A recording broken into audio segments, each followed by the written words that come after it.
Hi friends, my name is Bart, welcome back to the channel, and this week we are finally doing it. We're talking about one of my favorite authors and one of my favorite book series of all times. This week we're diving into Terry Pratchett's Discworld. As always, any and all of the books I'm talking about in this video will be linked in the description below. Let's dive into it. So with new short stories being discovered and a lot of the older novels being turned into audiobooks with an all-star A-celebrity cast, there is an entire new audience bound to discover Terry Pratchett. Only to find that the Discworld series has been 32 years in the making and consists of 41 novels. And that's not even counting compendiums, short stories, cookbooks, spin-offs, you name it. So getting into Discworld series can seem a little bit daunting, but don't you worry, that's where this video comes in. But first of all, let's talk about what Discworld actually is. It is a fantasy series. So far so good. That's where you will find it in your library or in your bookstore. It's under the fantasy section. But it's so much more. It's comedy, it's satire, it's absurdist, it is high fantasy, it is cozy fantasy, it is steampunk, it is whatever you want it to be. It is a kaleidoscope of books, genres, themes and characters that makes there is something for everyone. This series might have begun as a deconstruction of all the fantasy tropes and cliches you can imagine, but it became something far larger. The Discworld series has become a witty and smart moral comedy about us, humans and human society. And I was asked, who is it for? Who should read Discworld? Well, Discworld doesn't do labels. There is no age label, there is no gender label. It is for anyone. It's for everyone.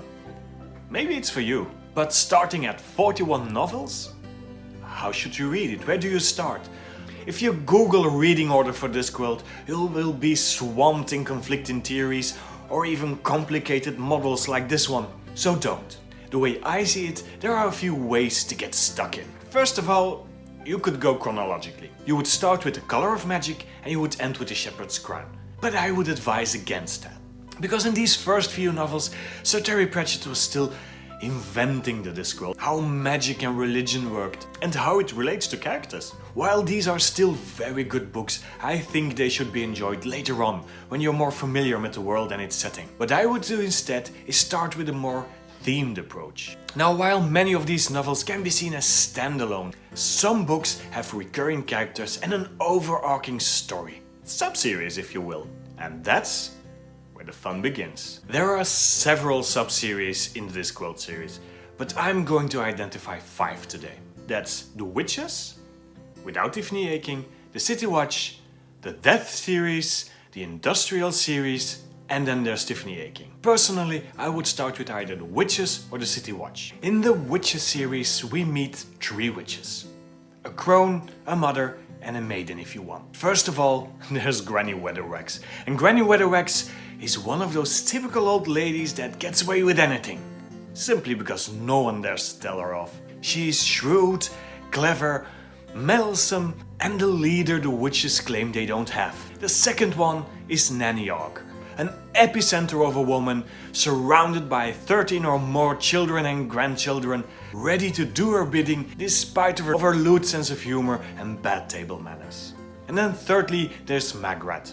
Maskerade, who considers herself to be the only proper witch, because, you know, does crystals and patchouli incense and things like that. Now this coven of 3 has a delightful dynamic, which makes them utterly funny. And we all know a Granny Weatherwax or a Nanny Ogg. These characters are so recognizable and so relatable that you are bound to love them. The Witches series consists out of 6 books and is a lovely place to start.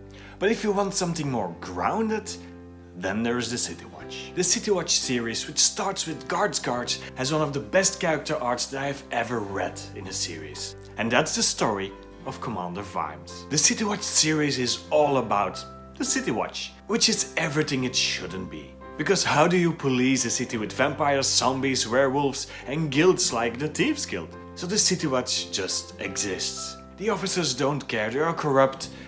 The City Watch is in shambles. And then 2 things happen. A new very naive recruit who wants to do everything by the book arrives at the City Watch. At the same time, there is a dragon in the city, and that's the point where Commander Vimes says, well, not on my watch. The City Watch itself is a story about diversity, about found family, but it's the story of Commander Vimes that is most heartfelt. The way he changes from a bitter copper who only lives for his job to being a pillar of society, a family man, a father who hurries home every evening to read to his son his favorite story of Where is my cow? Commander Vimes is without any doubt my favorite character. Now, both the witches and the city guard will give you a firm grasp of what Discworld is like. And from there on you can go several ways. If you want a more modern steampunky vibe, then go for the Industrial Age novels. In these 3 novels, the former conman Moist von Lipwich, yeah, I know, now armed with only his charm and the knowledge that he will probably die if he fails, Moist will soon win your heart with his toothpaste commercial smile and his quick wit. If you're more philosophically inclined, then by all means go for the novels around the character of Death. Now, the character of Death appears in every Discworld novel, but there are a few dedicated novels to his character and his family. The character of Death, who actually likes humans and kittens, knows he won't be doing this job for eternity, so he decides to take on an apprentice. And what happens from there on is another funny and heartwarming found family story. The last sub-series is for those who want a more YA vibe, and that's Tiffany Aching. Tiffany Aching is a young girl who lives at the countryside and wants to be a witch. She has no need for any formal education because she reads books, thank you. And when her younger brother gets abducted by the Fae one day, she sets out armed with a book and a frying pan to rescue him, because no one is allowed to bully her brother except her. She enlists the help and the friendship of the Nakmak Vegals, which could be basically described as Smurfs from hell. Always looking for a fight, hardly understandable, and afraid of nothing except lawyers. It is a lovely series that can be read as early as 9 years old, and it ends with this book, The Shepherd's Crown, Terry Pratchett's last book, a book which I can still not read without tearing up. And then there is of course a third way you could go at it, the Terry Pratchett way. Just dive in and see what happens. Now there's a short and easy quiz you can take at Discworld Emporium, which I will link below, which can help recommend you a book in the Discworld series. So if you just want to dive in, have a go at it and see where chance takes you, by all means take this quiz. And that's all there is to it actually.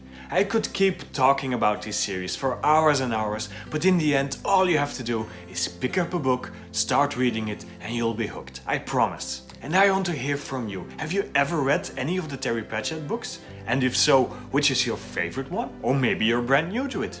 Let me know in the comments and we'll talk some more. That was it for me for this week. Thank you for watching. Hope you liked the video. See you next time. Bye.